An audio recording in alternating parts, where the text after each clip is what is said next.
Now we are going to sentence correction के base पर ये मुबनी एक्सरसाइज है, आप देख सकते हैं। और इसी के बेसिस पर पहला आपके साथ जो है जुमला शेयर किया गया है। इसमें आपको सिलेक्ट करना है कि सेंटेंस करेक्ट कौन सा है, इनमें से दिया गया जो जुमला है वो कौन सा करेक्ट है। तो जी, आपकी स्क्रीन पर पहला जुमला, आपको कौन सा जुमला सही लगता है और क्यों? जी जी सर आर स्टूडेंट्स। सही है। बी। बी। ठीक है। बी। अच्छा जी, हमारे बी। साथ बी आज ठीक है। देखते हैं कि कौन कौन साथी जुड़ चुके हैं। देखिए, पहले तो आप मुझे वन बाय वन बताएं कि आपको क्या सही लगता है और कौन सा ऑप्शन नंबर पहले बी। क्वेश्चन का और क्यों सही लगता है। सर दो सब्जेक्ट दिए हुए हैं ना इसमें, हरी देखिए एंड बिल्कुल राम। ठीक है, तो आपके कॉन्टेक्स्ट में सवाल नंबर जो है इसका वन का बी सही होगा। अगर हम बात करें इसके रूल मुताबिक, पहले तो हम इसका सॉल्यूशन रूल से निकाल लेते हैं। अगर हम रूल के मुताबिक बात करें तो इसके अंदर दो चीजें हैं। यानी हरी क्या है, हमारा सब्जेक्ट वन है। दूसरा राम क्या है, हमारा सब्जेक्ट टू है। और ये जो एंड है बेसिकली ये क्या है, कंजक्शन है। एंड का इस्तेमाल कंजक्शन हुआ है, as a conjunction between two subject, यानी subject one plus subject two. तो ग्रामर का रूल ये कहता है कि दो सब्जेक्ट अलग अलग, यानी हरि एक अलग आदमी है और राम एक अलग आदमी है। तो रूल कहता है कि जब हरि और राम यानी दो अलग सब्जेक्ट हों और दोनों कंजक्शन एंड के साथ जुड़े हुए हों, तो हमारे पास जो एक रूल है कि सब्जेक्ट एग्री करेगा किसके साथ, वर्ब के साथ। बोल के रख चलेगी आप। वर्ब कौन सा होना चाहिए, हेल्पिंग वर्ब। तो यहाँ पर देखिएगा, क्या हरि एंड राम इज, ये यहाँ पर क्या वर्ब एग्री करता है इसके साथ? नहीं करता, दो अलग चीज है। तो ये जो है प्लूरल होंगे दो, यानी प्लूरल हेल्पिंग वर्ब इस्तेमाल करेंगे। क्योंकि सब्जेक्ट यहाँ पर क्या है, सब्जेक्ट प्लूरल है। तो हेल्पिंग वर्ब हम कौन सा इस्तेमाल करेंगे, प्लूरल इस्तेमाल करेंगे। तो इस तो सिंगुलर के लिए होता है, इसलिए रूल मुताबिक इज नहीं होगा। अब दूसरी चीज, वाज अगेन सिंगुलर के लिए होता है, इसलिए इसको एक्सक्लूड कर ले। अब तीसरी चीज, हैज बीन नहीं होगा, क्योंकि हैज भी सिंगुलर के लिए होता है। या तो हैव होता तो फिर हम इसको मान लेते, या वर होता तो हम मान लेते। तो प्लूरल यहाँ पर जो हेल्पिंग वर्ब है वो कौन सा दिया गया है, आर। इसलिए ऑप्शन बी करेक्ट है। चलिए, option number question number two को रीड कीजिएगा एक नजर क्वेश्चन टू पर, और अगेन देन रूल में वेरीफाई करूंगा आपको कौन सा सही लगता है क्वेश्चन नंबर दो से। सर इसमें भी बी है सही। अच्छा। बी सही है क्योंकि हम्म। सेक्रेटरी एंड प्रिंसिपल, जी जी। ये आपने बोला भी था उसमें रूल अगर में। सेक्रेटरी और प्रिंसिपल दो अलग लोग हैं तो आर आएगा, अगर सेक्रेटरी और प्रिंसिपल एक आदमी है तो इज आएगा। अब देखिए, एंड इसमें आर दो ऐसे। चीजें, इसमें एक कॉन्टेक्स्ट है कि ये जो सेक्रेटरी है उसी को चार्ज है प्रिंसिपल की भी, है ना। दोनों चीजें एक ही चीज है। यानी आप अगर मान कर चलें कि सेक्रेटरी भी वही है और प्रिंसिपल भी वही है, तो सब्जेक्ट क्या हुआ हमारा रूल के मुताबिक, सब्जेक्ट कौन सा बना, एक ही चीज है, सिंगल एक सब्जेक्ट ही होगा। सिंगुलर बना। अब ये दोनों आदमी एक ही है तो सब्जेक्ट क्या बना, सिंगुलर बना। अब यहाँ पर आर को हम एक्सक्लूड कर लेते हैं, तो यहाँ पर हमें क्या होना चाहिए, इज होना चाहिए ना। चलें जी, इज ऑप्शन बी। अच्छा, अब जो आपने कहा है क्लास के अकॉर्डिंग, तो जी कल से हमारी जो क्लास है, जैसे कि मेंशन किया गया है, कल से हमारी क्लास, क्योंकि आप समझते हैं तो फिर हमारी क्लास कल से 7 बजे होगी। 7 बजे सही है,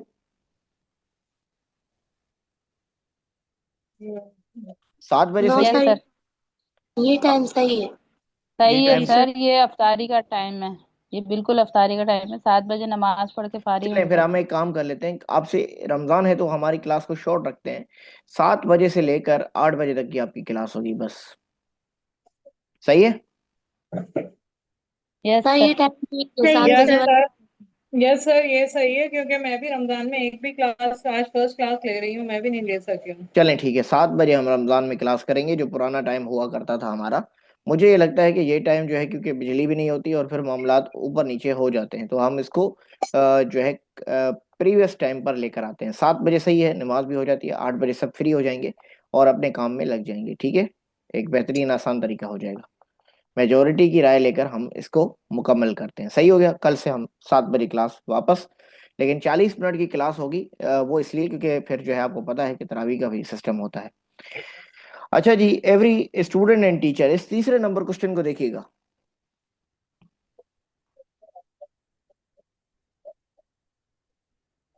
हेलो। क्वेश्चन नंबर 3 यस को जरा एक नजर देखिए, इसमें आपको कौन सा सही नजर आता है। अब यहाँ पर सर, एवरी बी का है। रूल। अब देखिए एवरी यहाँ है। पर अब एक चीज है, जब हम बात करते हैं ना, यहाँ पर रूल है, सब्जेक्ट का रूल कहता है कि जब भी जुमले की आगाज यानी किसी जो सेंटेंस का आगाज एवरी से हो रहा हो या ईच से हो रहा हो, तो फिर हमारा फोकस ये रहता है कि हमें जो हमारा वर्ब आएगा, हेल्पिंग वर्ब आएगा, वो सिंगुलर बन जाएगा। अगर सेंटेंस का स्टार्ट एवरी या ईच से हुआ है, एवरी या ईच से, तो हेल्पिंग वर्ब कौन सा लगना चाहिए? सिंगुलर। तो बेटा यहाँ पर क्या है, ये प्लूरल है तो ये लगेगा नहीं, ये भी प्लूरल है तो लगेगा नहीं, ये हैव क्या है, प्लूरल बहुत है तो आएगा। लगेगा नहीं।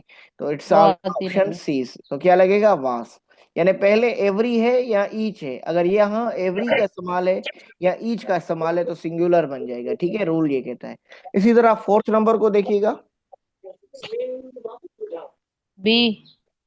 अब देखिएगा, ये रूल नाइदर और नोर का रूल ये कहता है कि अगर नोर के बाद जो सब्जेक्ट आता है, यानी नोर के बाद जो सब्जेक्ट आता है, तो हेल्पिंग वर्ब वो डिसाइड करेगा। यानी पहले नोर लगा हुआ है, अब नोर के बाद सब्जेक्ट कौन सा है? आई है। तो हेल्पिंग वर्ब किसके मुताबिक लगना चाहिए? आई के मुताबिक। तो आई के साथ आई तो के वाज आता है, वर्ब तो नहीं आता, तो ये गलत हो गया। आई के साथ इज आता है? नहीं आता। आई के साथ बी आता है? नहीं आता। तो आंसर कौन सा सही हुआ? I am. एम। तो ये ऑप्शन नंबर बी के साथ करेक्ट है, आई के साथ एम लगता है। तो ये रूल है।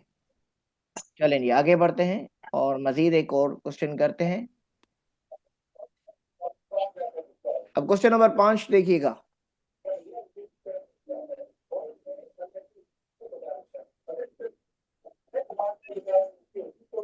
क्वेश्चन नंबर 5 देखिएगा। सर इसमें सी सही है। सी।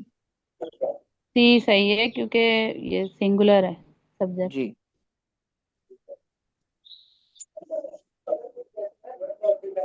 अब यहां पर देखिएगा, सब्जेक्ट क्या है? Mathematics singular. सिंगुलर। तो मैथमेटिक्स के साथ क्या आना चाहिए? इज आना चाहिए। तो यानी एज ऑप्शन आना सी चाहिए। सही है। चलें जी, आगे बढ़ते हैं और एक और एक्सरसाइज करते हैं। अब ये करेक्शन के रूल्स हैं, इसके बाद इसी पर फिल इन द ब्लैंक्स दूंगा मैं।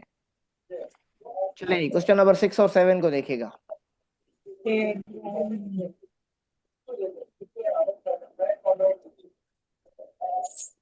तो सेकंड सही है, बी सही है। Second second. B B. सही है। बी। अच्छा, एक सेकंड। तो आप यहाँ पर देखिएगा कि क्या कहा गया है।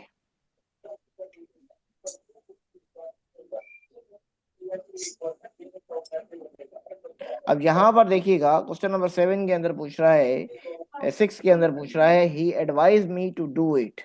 बेसिकली जब हम बात करते हैं कि एडवाइज्ड मी, अब यहाँ पर देखिएगा ये रिफ्लेक्सिव है। ये जो एडवाइज्ड है ना, एडवाइज्ड यानी एडवाइज्ड बेसिकली एक रिफ्लेक्सिव के कॉन्टेक्स्ट में यूज होता है। यानी एडवाइस के बाद जीरंड आता है, जीरंड फॉर्म। एडवाइस ऐसा वर्ब है जिसके बाद टू बी फॉर्म नहीं आएगी बल्कि जीरंड फॉर्म आएगी। तो ये क्या होगा? ही एडवाइज मी डू नहीं होगा, ये होगा ही एडवाइज मी डूइंग। जैसे होता है ना, ही स्टार्ट, स्टार्ट के बाद क्या आता है? प्लेइंग, है ना? He starts playing. तो इसी तरह एडवाइस के बाद आईएनजी फॉर्म आती है। तो ये ऑप्शन सी सही होगा। अब हम क्वेश्चन नंबर 7 को देखिएगा। 7 भी इसी तरह है। आई हेयर। 7 में क्या? बी। सर बी आई होगा। हर्ड हिम बिल्कुल, स्पीकिंग। बिल्कुल। हेड के बाद भी क्या आता है? आईएनजी फॉर्म, जीरंड फॉर्म आएगा। यानी आईएनजी स्पीक नहीं होगा, टू स्पीक नहीं होता, ये टू बी फॉर्म होती है, ये नहीं होती, यानी ये भी नहीं होता, हिम स्पोक नहीं होगा, आई हेard हिम स्पीकिंग। चले जी, यानी speaking. Fourth form of verb लगेगी इन वर्ड्स के साथ। मैं ये लिस्ट भेजूंगा जो वर्ब्स हैं, जैसे एंजॉय है वो भी आईएनजी लेता है, स्टार्ट है वो भी आईएनजी लेता है, स्टॉप है, ये कुछ प्रॉम्प्ट, ये नाम लिख लें जिनके बाद आईएनजी आता है मोस्टली। स्टार्ट हो गया, स्टॉप हो गया, एंजॉय हो गया। ठीक है, इसी तरह जो है वो हेयर्ड है आपका। ठीक है, ये लफ्ज हैं कुछ जो कि अपने साथ आईएनजी फॉर्म लेते हैं, मोस्टली कॉमन हमने इसके साथ देखा है। अब देखिएगा क्वेश्चन नंबर 8 को देखिए। B. You need not to work hard. अब इसके अंदर बेसिकली पूछा गया है यू नीड नॉट टू नहीं होता, वर्किंग नॉट टू हार्ड। नहीं होगा। इसी तरह you need not working hard भी नहीं होगा। सिंपल सिंपल इसको बना देंगे, वर्कड हार्ड नहीं हो सकता क्योंकि यहाँ पर जो है वो हमने हैव नहीं लिखा हुआ, या हैव या हैज का कॉन्टेक्स्ट नहीं दिया गया, इसलिए यहाँ पर ये नहीं होगा। तो यानी सिंपल सेंटेंस कौन सा है यहाँ पर? सी। सी इज द राइट आंसर। ये सिंपल सेंटेंस है, you need not work hard. चलें आगे बढ़ते हैं। अच्छा, क्वेश्चन नंबर 9 देखिएगा। सर अगर नीडेड होता तो? नहीं, बेसिकली ये जो है ना रूल्स हैं, ये मैंने आपको भेजे थे, उसमें फिर हमें वेरीफाई करना पड़ेगा। सेंटेंस मुकम्मल हो तो फिर मैं बता सकता हूँ। अच्छा, क्वेश्चन नंबर 9 को देखिए। अच्छा, इसी तरह बेटर वही सेंस पे बना हुआ है। अब बेटर टू नहीं होता, सी। ठीक है। बेटर बी गोइंग भी होगा। नहीं होगा, बेटर गो नाउ होगा। वो ना। ये है अच्छा, बी। क्वेश्चन नंबर 10 देखिए।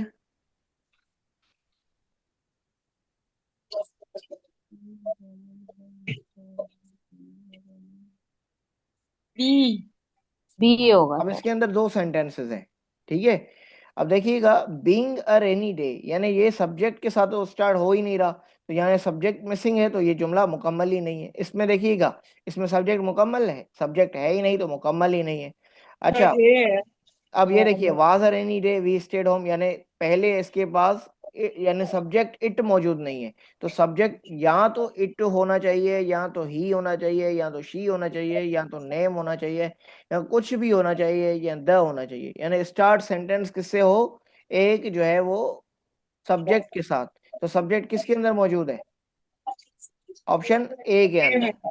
चलें आगे बढ़ते ए हैं। में है। चलें आगे बढ़ते हैं। इसी तरह क्वेश्चन नंबर 11 को देख लेते हैं एक नजर। अब देखिएगा, यहाँ पर देखिएगा, यहाँ पर कलेक्टिव नाउन का जिक्र है क्वेश्चन नंबर 11 में, तो जुमला कलेक्टिव नाउन के मुताबिक सी। बनेगा। बिल्कुल। टीम एक सी होती है, में सी। पाकिस्तानी टीम के सेंस एक दे रही है, तो हेल्पिंग वर्ब सिंगुलर आएगा, इसलिए सी ऑप्शन सही है। अब देखिएगा, यहाँ पर क्वेश्चन नंबर 12, यहाँ पर रूल है इसका विथ का। विथ का रूल हो तो क्या कहलाता है? कहता है ना कि ए विथ, या अलोंग विथ, रूरल। या टुगेदर। जब भी ये आ जाए, जैसे अली विथ हिज फ्रेंड्स, अब यहां भी विथ आ गया, या अलोंग विथ आ गया, या टुगेदर आ गया, तो उसके बाद चाहे सब्जेक्ट प्लूरल होना चाहिए। ये देखिएगा, ये प्लूरल है, लेकिन ये रूल ये कहता है कि रूरल। वर्ब जो है वो प्लूरल नहीं होगा, वर्ब सिंगुलर हो जाएगा। किसकी वजह से? क्योंकि ये विथ ने इसको सिंगुलर बना दिया उसके साथ। तो यानी यहाँ पर ऑप्शन बी बी। सही है, क्योंकि इसके अंदर सिर्फ सिंगुलर जो है वो यहाँ पर है। उसके साथ कहते हैं ना कि जैसे चीफ विथ हिज मैन, यानी वो जो चीफ था अपने आदमियों के साथ मारा गया, तो जब वो था किसके साथ? अपने आदमियों के साथ, तो सेंस क्या आ रहा है? सिंगुलर आ रहा है। चलें क्वेश्चन नंबर 13 को पढ़ते हैं। जहां पर भी ये वर्ड होंगे याद रखिएगा, ये विथ होगा, अलोंग विथ होगा, एज वेल एज होगा, टुगेदर। टुगेदर होगा, तो उसके बाद क्या आएगा? Singular singular. Helping verb. याद रखिएगा, पहले चाहे तो कोई भी सब्जेक्ट हो और बाद में प्लूरल हो, लेकिन इन लफ्जों के इस्तेमाल के साथ जो है आपने बाद में उसको बना देना है। Singular helping. अच्छा देखिएगा, इसको क्वेश्चन नंबर 13 को देखिएगा।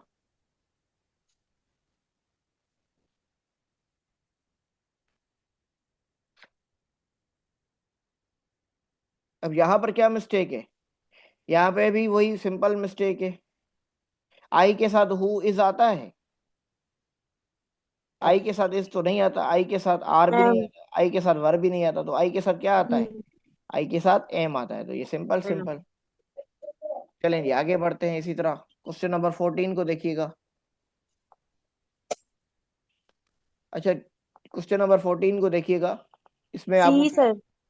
She was permitted to go with him, आप कह रहे हैं, या परमिटेड गोइंग विथ हिम। अब देखिएगा, यहाँ पर जो है पहले बात करते हैं, परमिटेड गो विथ हिम तो हो नहीं सकता। अब यहां पर बेसिकली परमिट के सी। साथ बेसिकली लगती है प्रपोजिशन टू। जैसे इन्वॉल्व इन होती है ना, या सीनियर टू होता है, जूनियर टू होता है, ठीक है, इंफीरियर टू होता है। तो यहाँ पे परमिट के साथ प्रीपोजिशन कौन सी लगती है? टू लगता है। तो इट मीन्स दैट कि ये ऑप्शन बी करेक्ट है। बी। यहाँ पे बी। इसके साथ करेक्ट प्रीपोजिशन इस्तेमाल की गई है। चलिए आगे बढ़ते हैं। क्वेश्चन नंबर 15 को देखिएगा, और 15 आपकी स्क्रीन पर, क्वेश्चन नंबर 15 को।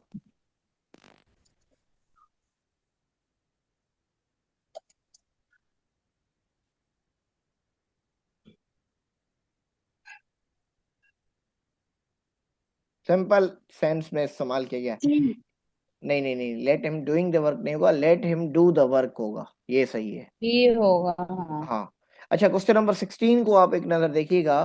अब ये भी बहुत सिंपल सा और बहुत नफीस जुमला है। इसके अंदर भी जो है वो नथिंग बट का इस्तेमाल किया गया है। आप देखेंगे नथिंग बट के साथ रूल। तो यहाँ पे क्वेश्चन नंबर 16 का हम देखते हैं पहले तो।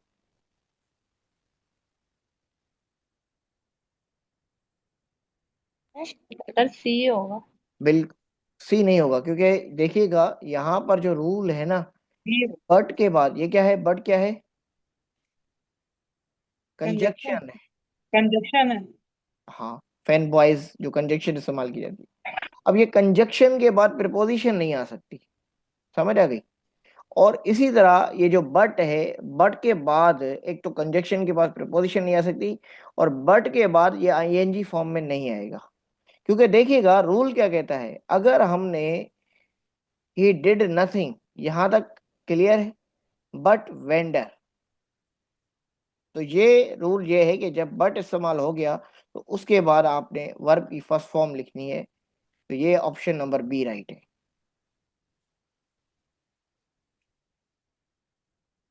चलें आगे बढ़ते हैं, और क्वेश्चन नंबर 17 को देखिएगा और बताइएगा भी क्यों, कौन सा आपको सही लगता है। क्वेश्चन नंबर 17 आपकी स्क्रीन पर, और फिर आप अब दोनों को आप एक्सप्लेन करेंगे, 17 और 18 को। ये हम पहले भी पढ़ चुके हैं रूल्स। पहले 18वें को देख लें, पहले 18 को देखते हैं। 18 में आप पढ़ चुके हैं, आइदर नाइदर वाला ही रूल है।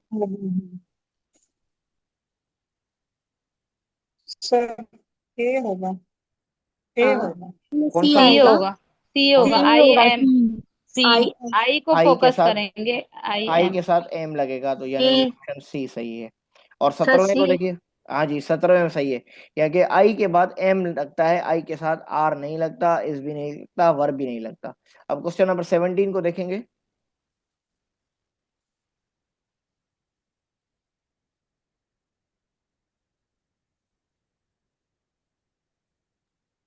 Sir D.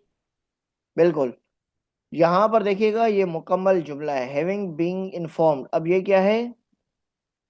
अब एक जो है इसके अंदर फ्रेज है, एक क्लॉज है, यानी फ्रेजल सेंटेंसेस को कहते हैं। हैविंग बीइंग इन्फॉर्म्ड ही लेफ्ट, ये करेक्ट है।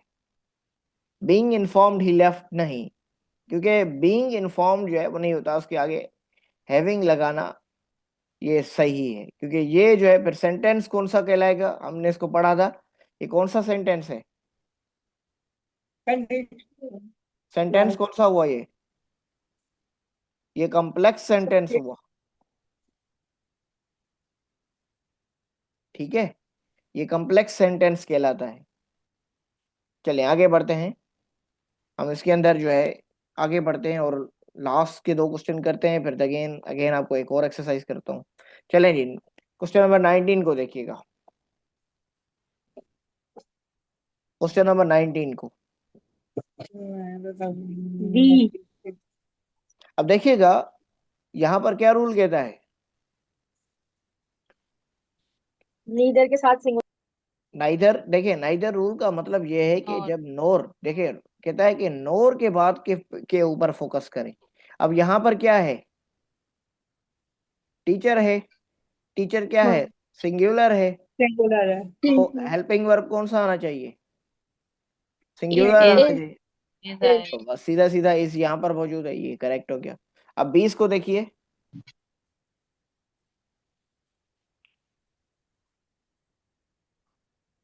the Difference. council is choosing the leader hmm as सही इसका बी होगा।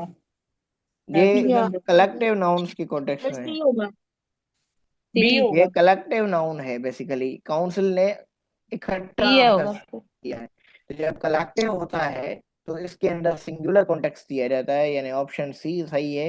यहाँ पर हेज आएगा। काउंसिल ने इकट्ठा इकट्ठा फैसला दिया है, एक होकर। जैसे अगर हम कहते हैं ना, इसके अंदर 15 जजेस हैं, औरतें हैं और मर्द हैं, अलग अलग हो गए, या दो का फैसला अलग है, तीन का फैसला अलग है, यानी उनका मजमुई फैसला है, तो वो एक कलेक्टिव नाउन कहलाएंगे। और इसके कॉन्टेक्स्ट में यहाँ पर हेल्पिंग वर्ब हम जो है सिंगुलर चूज करेंगे, हैज। चलें एक और एक्सरसाइज की तरफ आते हैं। मैं आपसे स्क्रीन शेयर करता हूँ, दूसरे एक्सरसाइज की दूसरी स्क्रीन।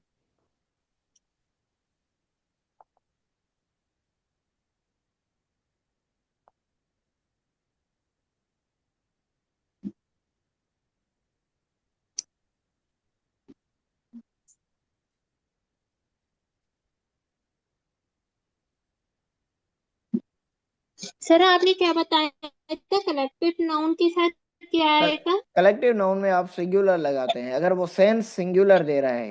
जैसे उसने कहा ना कि काउंसिल ने इकट्ठे फैसला दिया है, तो काउंसिल अब क्या है, वो एक है, इसीलिए। चलें जी, एक और एक्सरसाइज, लेकिन अभी जो है स्ट्रक्चर चेंज करके इसको चेंज स्ट्रक्चर में आपसे जो है वो मैं एक्टिविटी शेयर करता हूँ आपके साथ।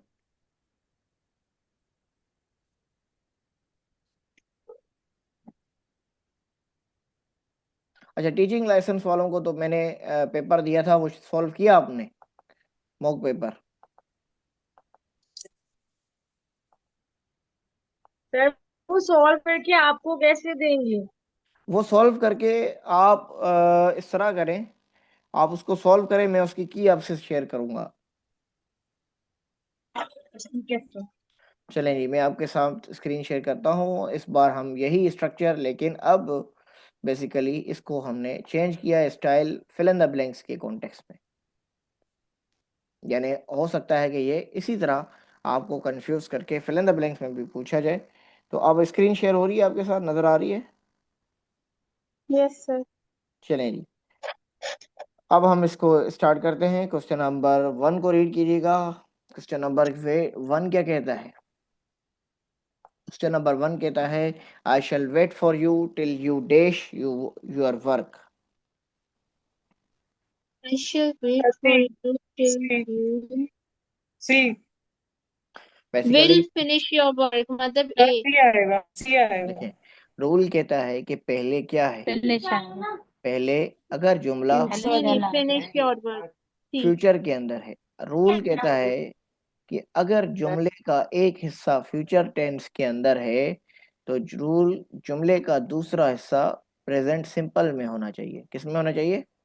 finish सी प्रेजेंट सिंपल में होना चाहिए।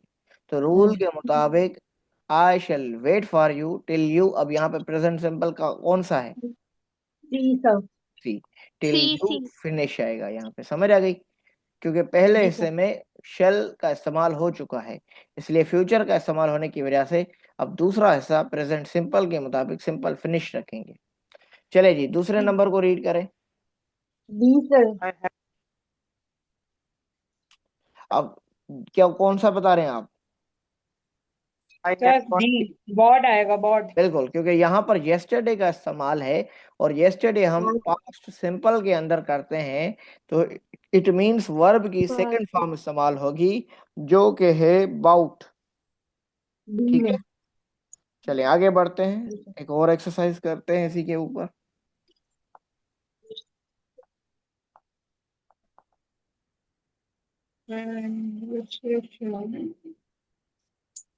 चलें जी, when I reach the station the train dash already left. Had आएगा, हैड। हेड आएगा, क्या कहते हैं यस आप? Sir. No have I think have नहीं आएगा। पहले हेड आएगा। इस हेड जुमले को पढ़ें, ये जुमला क्या है? When I reached the station, बहुत train, आएगा। the train was hung. The train basically was जुमला ये है कि awaiting. हमारे पास इसके अंदर पहले नंबर पे आप रीड कीजिएगा कि ये जुमला पहला हिस्सा जो है वो पास्ट सिंपल के अंदर है। ठीक हो गया। रूल कहता है कि अगर एक हिस्सा पास्ट सिंपल के अंदर हो तो दूसरा हिस्सा पास्ट परफेक्ट का हिस्सा बनता है। तो यहाँ Had पर already. हेड पहले है। मैंने हेड सही बोला था। ठीक है, चलें क्वेश्चन नंबर 4 को रीड करें। He A should, आएगा तो A.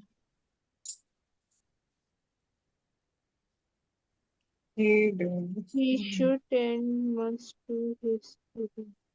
बेसिकली आप एक काम करें, इसमें से ऑप्शन डी को निकाल लें। सर A आएगा, शुड आना चाहिए। He अब आप should. आपका ये जो है ना की के अंदर यही ये जो है शूट वो आएगा। आपका ऑप्शन डी ये होगा। ऑप्शन डी के ये बेसिकली रिपीटेशन है। यहाँ पे आप इसको इस तरह कर लें, एक सेकंड में आपको बताता हूँ। आप इस तरह कर लें कि इसको शुड हैव कर लें। ठीक है, अब आप पढ़ें। When I tell you incomplete sentence, अब इसको पढ़ें आप। he should have and must do his duty. Say ये सोच कर बताइए। सर और दूसरा एक और काम करें, इसको यहाँ से इसमें मिटा दें। सर शुड आना अब चाहिए। आप He अब डी आप रीड करें। आएगा, खाली शूट आएगा, यहाँ पर हमने इसको मिटा दिया, सिर्फ शूट आएगा सर। तो ऑप्शन कौन सा सही होगा? आपको कौन सा सही लगता है? टी डी सही लगता है। ए सही लगता है। डी He should सही लग रहा है मुझे। बेसिकली इसके अंदर दो चीजें हैं। यहाँ पर बेसिकली हमारे पास दो रूल्स हैं। यहाँ पर he should and must modal verbs इकट्ठे आते हैं, याद रखिएगा ये दोनों मॉडल वर्ब्स हैं। He should and must do his duty. ठीक है, चलें आगे बढ़ते हैं। और हम तो सर बेसिकली डी सही हुआ ना, जी जी जी जी, क्योंकि shoot option and D right है। अब ये देखिएगा क्वेश्चन नंबर 5 को देखें।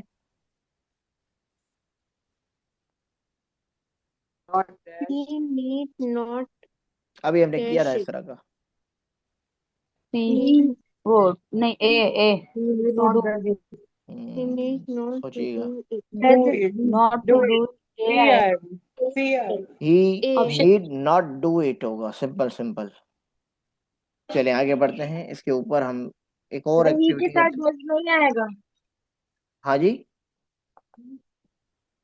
ही के साथ डज नहीं आएगा। He he need not, he need not do it. ये जो डू है यहाँ पर वर्ब के कॉन्टेक्स्ट में इस्तेमाल हुआ है, मेन वर्ब के कॉन्टेक्स्ट में। ये कुछ सेंटेंसेस होते हैं जो कि बेसिकली जहाँ पर इसका इस्तेमाल अलग मुख्तलिफ होता है। चलें आगे बढ़ते हैं। क्वेश्चन नंबर 6 को देखिएगा। I ate I ate a few rice. A few rice आएगा। राइस। क्यों नहीं आएगा? यहाँ पर आना चाहिए सम राइस। देखिएगा, फ्यू और फ्यू का इस्तेमाल बेसिकली काउंटेबल के लिए होता है। राइस को हम काउंट कर सकते हैं? नहीं कर सकते, तो सम का इस्तेमाल होगा। ठीक है, I have thought you dash things. यहाँ पर देखिएगा, I have much things. Few Little thing. Little कुछ thing. चीज है ना। अ फ्यू का मतलब है कुछ।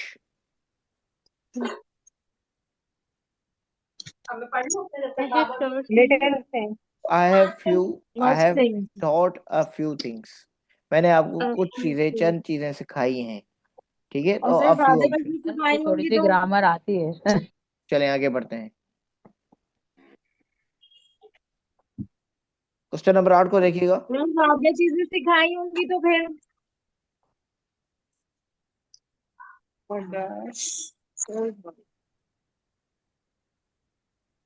बी आएगा sir, the first four boys. बिल्कुल, यहाँ पर पहले जो है आप फर्स्ट को लिखेंगे, बाद में 4 को लिखेंगे, तो ये बेसिकली आपका बनेगा द फर्स्ट 4 बॉयज। ठीक है, ये बॉय 4 जो है यहाँ इंडिकेट कर रहा है यहीं पर इसी को। चलें जी, क्वेश्चन नंबर 9 को देखिएगा।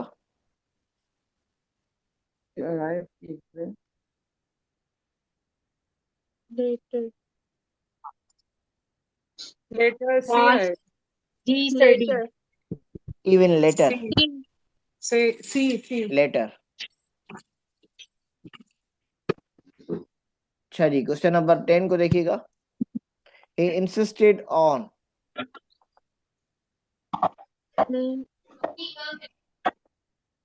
further बी आएगा, बी आएगा, बी आएगा। Option B is right answer, further improvement.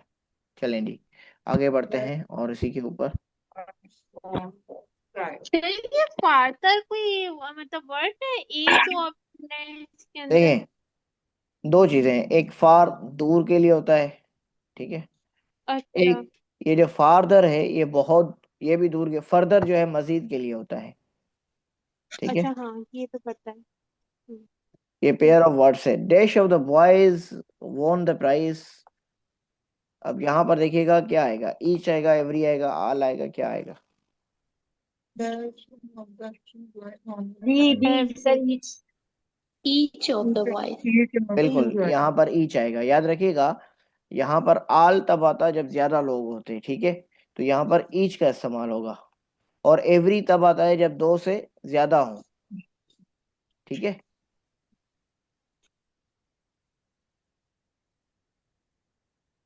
चलिए आगे बढ़ते हैं। इसी तरह क्वेश्चन नंबर 12 को देखिएगा।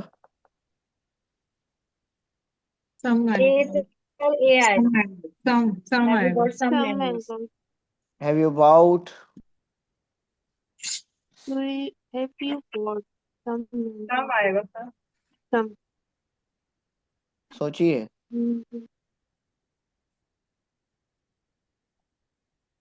सर मच तो आ नहीं सकता, एनी भी नहीं आ सकता क्योंकि मैंगोज है। सम आएगा many ए। सम आएगा। मैंगो। अब यहाँ पर वो क्वेश्चन पूछ रहा है, ठीक है, यहाँ पर उसने क्वेश्चनियर फॉर्म में पूछा हुआ है। तो अब जब हमारे पास क्वेश्चनियर फॉर्मेट में कोई चीज आ जाए तो वहां पर हमारे पास बेसिकली एनी मैं आ नहीं जाए। आता। ठीक है, हम जब यहाँ पर इस्तेमाल कर रहे हैं तो ये वो सवाल कर रहा है कि क्या आप, ठीक है, याद रखिएगा दो चीजें हैं। पहले तो मैं आपको एक चीज सिखा दूं। पहला इस्तेमाल है हमारे पास जो, वो है कि एनी का इस्तेमाल, सम का इस्तेमाल, इनका जरा एक एक से और अ लिटिल का इस्तेमाल। पहले सबसे पहले तो हम सम का इस्तेमाल कर लेते हैं। सम का जो यूजेज होता है, लार्ज नंबर ऑफ अमाउंट हो, ठीक है, लार्ज नंबर ऑफ अमाउंट होना चाहिए, या नंबर ऑफ थिंग्स होनी चाहिए, तो उसके लिए सम आएगा। दूसरे नंबर पे है एनी। बेसिकली इसका इस्तेमाल इसलिए होता है कि ये रेफर करता है एक चीज को या कुछ चीजों को, बजाय वो कितनी भी हो, हाउ मेनी, यानी वो ये कहता है कि आप उसके अंदर एक चीज में से कितनी भी होनी चाहिए, 2 हो, 4 हो, 5 हो, कितनी भी होनी चाहिए। ठीक है, तो जब हम यहाँ पर बात करते हैं कि जो मैंगोज हैं बेसिकली, वो उनमें से पूछ रहा है कि जो है क्या आप कुछ लाए हैं, यानी इट मीन्स दैट कि आप वन और, वन और का मतलब है, यानी यहाँ पर क्वांटिटी से मुराद नहीं है। ठीक है, और दूसरा चीज के यहाँ पर एनी का इस्तेमाल नेगेटिव सेंस में भी होता है। याद रखिएगा, दूसरा इस्तेमाल एनी का नेगेटिव सेंस में भी इस्तेमाल होता है। तो यहाँ पर बेसिकली जब सवालिया जुमला है तो इसमें उसने एक पूछा है कि क्या आप कुछ आम लेकर आए हैं। जैसे कहते हैं कि I have nothing, have you any, anything, कुछ चीज आपके पास है, यहाँ क्वांटिटी से मुराद नहीं है। सम जो है सर वो बेसिकली क्वांटिटी को रेफर एनी मीन्स करेगा। यहाँ पर कोई हो गया ना। हाँ जी, हाँ। हाँ, अब यहाँ कोई। देखिएगा क्वेश्चन नंबर 13 को जब हम रीड करते हैं, which is the dash of the two. Sir ता के साथ बेस्ट बेस्ट लगता है, बेस्ट लेकिन आ जाएगा। यहाँ पे टू भी है तो पता नहीं, शायद बेटर। अब जब टू की जिक्र की गई है तो ये कंपैरेटिव डिग्री है। अब आप हाँ, तो समझ गए। ये बेटर होगा फिर। बिल्कुल, यहाँ पर बेटर होगा क्योंकि बेस्ट जो है वो सुपरलेटिव है। ये उसने कहा कंपैरिजन। ना कि विच हाँ। Is the dash of the two, यानी टू से कंपैरेटिव है। तो यहाँ पे बेटर हम्म। कंपैरेटिव डिग्री है गुड की। चलिए आगे बढ़ते हैं, क्वेश्चन नंबर 14 की तरफ आते हैं। अब देखिएगा 14 और 15 को जरा रीड कीजिए। He is dash to me. अब यहाँ पर दो चीजें हैं। and two। सी ऑप्शन है लेकिन इसके साथ हुआ है। अब देखिएगा यहाँ पर एक चीज सीनियर याद रखिएगा, यहाँ पे एंड प्रीपोजिशन का इस्तेमाल है। सीनियर के साथ देन नहीं लगता। सीनियर के साथ क्या लगता है, अभी पढ़ाया था आपको।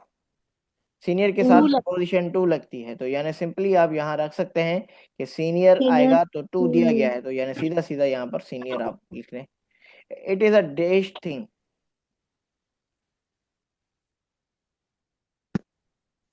Unique thing. सी। बिल्कुल यूनिक थिंग, यानी it is a unique thing. Most क्यों नहीं आएगा, क्योंकि आर्टिकल अगर द होता तो फिर मोस्ट होता, इसलिए। मोस्ट आता। इसी तरह वेरी यूनिक जो है वो बेसिकली बहुत ही रेयर इस्तेमाल होता है। मोर यूनिक नहीं हो सकता क्योंकि मोर यूनिक किस में आता, कंपैरेटिव डिग्री के अंदर आता। ठीक है, तो ये बेसिक कंपेरेटिव। डिग्री है, इसलिए जो है वो यहाँ पर यूनिक आएगा, सिंपल। चलिए आगे बढ़ते हैं। इसी तरह हम क्वेश्चन नंबर 16 की तरफ आते हैं और देखिएगा। अब ये इसको पढ़िए जरा। He is the he wise is the and wisest and dash wise worker here. Honest honest most honest more honest worker. More honest honest. He is the wisest. अब देखिएगा यहाँ पर डिग्री कौन सी है, थर्ड। मोस्ट है। Superlative है। Wise. तो रूल कहता हाँ, है कि अगर यहाँ पर सुपरलेटिव है तो यहाँ पर कौन सी होनी चाहिए, सुपरलेटिव सुपरलेटिव। होनी चाहिए। तो सुपरलेटिव किसके साथ है, मोस्ट मोस्ट होने से, मोस्ट तो ये आ ऑनेस्ट। जाएगा ऑप्शन। डी। अच्छा चलें आगे बढ़ते हैं।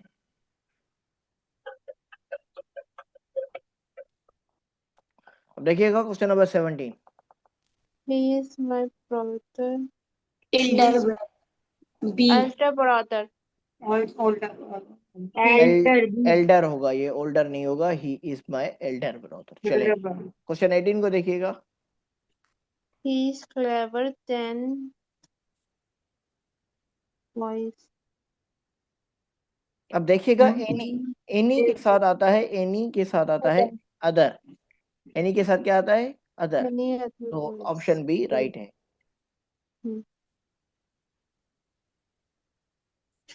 अब देखिएगा क्वेश्चन नंबर 19।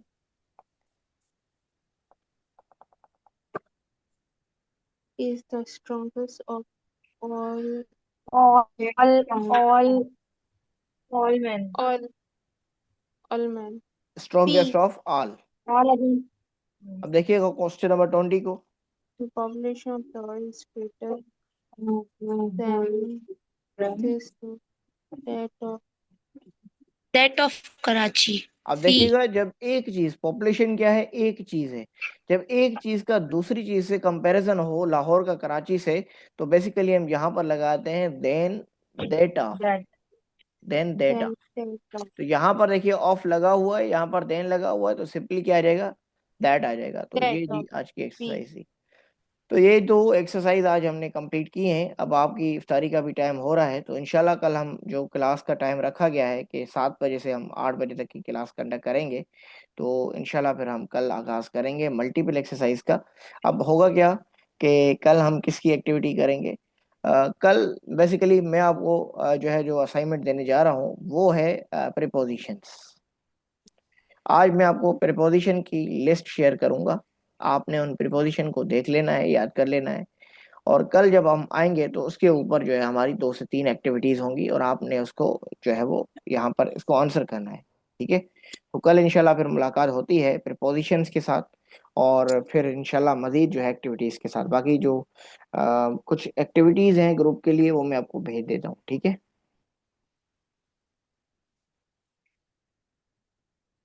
चलें जी। कोई सवाल है तो आप पूछ सकते हैं।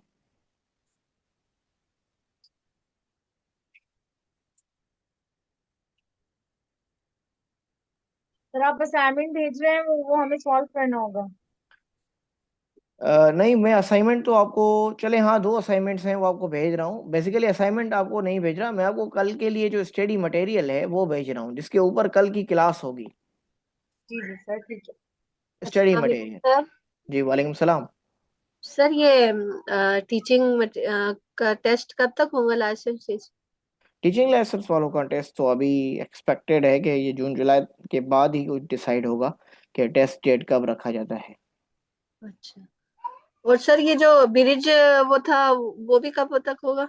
वो अगले महीने तक, क्योंकि एग्जाम्स हो जाएंगे सारे, तो इट मीन्स के ईद के बाद ही ये डिसाइड होगा कि वो कोर्स कब किया जाता है। अच्छा, वो भी वो गवर्नमेंट ही बताएगी? अगर गवर्नमेंट कोर्स करवाती है, बिल्कुल गवर्नमेंट ही डिसाइड करेगी मीटिंग के थ्रू। और इन दैट केस अगर गवर्नमेंट करवाती है तो आपके लिए सोल्यूशन होगा कि जो है आपको टाइम पीरियड दी जाएगा। अच्छा, दूसरी चीज़, ये जो है मैंने आपको जो टीचिंग लाइसेंस वालों को जो पेपर भेजा है, उसके लास्ट पे एमसीक्यूज की मौजूद है, याद रखिएगा। जो एमसीक्यूज हैं उसके एंड पेज पर आपकी की मौजूद है। ठीक हो गया। इस दूसरी चीज, जो सीआरक्यूज हैं, बेसिकली आप इनको बेसिकली कोशिश करें, इनको आपने पढ़ा है, आप इनको लिखने की कोशिश करें। बाद में फिर जो मॉडल आंसर्स होंगे वो मैं आपको भेज दूंगा। सही है। सर अभी जो ये मॉक टेस्ट भेजा आपने, तो इसमें तो कितने ही क्वेश्चन जो है वो रिपीटेड हुए हुए। आप इसको ओपन करके देखें। ठीक है, बताइए रिपीट कहाँ से हो रहे हैं। और ये मेरा ख्याल 14-15 से ही हो गए कुछ, काफी हद तक रिपीट हो गए। सिर्फ 2-3 ही है या 5 है, उसके बाद से रिपीटेड सेम क्वेश्चन आ रहे। और मेरा नहीं, ये ख्याल तो आज यार, नहीं, मैंने तो दूसरा भेजा है, अभी आपने देखा नहीं है। नहीं कल वाला जो सर, कल जो भेजा ना आपने, नहीं, मैंने अभी वो भेजा है। ये अभी अगेन वाला ग्रुप। नहीं, कल वाला सर। कल हो जो सकता आपने है देख मिस्टेक भेजा है मिस्टेक हो ना वो। सकती है। अभी दोबारा मैं आपको भेज देता हूँ ये ग्रुप में, हाँ अभी भेज दिया है ये आपका मॉक पेपर। इसको आप सॉल्व करें। ठीक है। ओके, कल तो मैडम ने आपकी क्लास ली थी, उन्होंने जो है भेजा होगा आपको। ठीक है। चलें जी, इंशाल्लाह फिर मुलाकात होती है। अल्लाह हाफिज। जी जी, आपका सवाल है क्या? किसी का सवाल है? अरे यार, जी जी, आवाज़ आ थैंक यू रही है सर, आपको? हैव अ अरे यार, नाइस। आपका आवाज़ सही नहीं आ रहा जी। ऐसी ऐसी ऐसी वाली। जी जी, सन पब्लिक, जी जी बताइए। जी सर, सर आवाज़ आपका सही नहीं आ टेस्ट का रहा। दो भी टेस्ट। अच्छा, टेस्ट कब होगी? आपका टेस्ट मैं है? पूछ रही टेस्ट मतलब होगा। टेस्ट आपका देखिए, इसकी डेट तो मुझे नहीं कंफर्म कि कब होगा, लेकिन ये है कि इसके ऊपर कुछ जगह पर मैंने सुना था कि ये आपकी हज वाली ईद तक इसका पेपर हो सकता है, एक्सपेक्टेड है। और उससे पहले भी हो सकता है, उससे बाद में भी हो सकता है, कहीं पर पढ़ा था कि महीने के बाद होगा। लेकिन हम मान लेते हैं कि ये जून तक जा सकती है कहानी। उससे पहले भी हो सकता है, उससे बाद भी हो सकता है, लेकिन एक्सपेक्टेड कोई डेट नहीं बता सकता। लेकिन मुझे जो लगता है कि वो जून तक कुछ कहानी लगती है। ठीक है। सर सर टीचिंग लाइसेंस का सिलेबस टॉपिक ठीक है सर। नहीं पता हमें, कौन कौन से टॉपिक हैं। सिलेबस आपको नहीं पता? ठीक है सर। आपको सिलेबस में आपको भेज देता हूँ टीचिंग लाइसेंस सर का आपके लिए। टॉपिक्स देखें, आपको देखें, दो चीजें हैं ना। आपका जो एक सिलेबस है वो तो बिल्कुल सेम है। आपके दो सिलेबसेस हैं, एक है पेडागोगी और प्रोफेशनलिज्म। प्रोफेशनलिज्म ये सेम है, चाहे वो एलिमेंट्री लेवल हो, चाहे सेकेंडरी लेवल हो, कोई भी लेवल हो, ये सेम रहता है। दूसरा हिस्सा एक इसका होता है इंग्लिश, और फिर जो है जनरल नॉलेज। अब ये यही चीजें जो हम पढ़ रहे हैं, इसको ही पार्ट बनाते हैं। ठीक है। तो सिलेबस का जो प्रीवियस हिस्सा है टीचिंग लाइसेंस का आपका, वो मैं आपको भेज देता हूँ। जी। ठीक है। चलें जी। Thank you sir. ओके, अल्लाह हाफिज, अपना ख्याल रखिएगा। इंशाल्लाह कल मुलाकात होगी।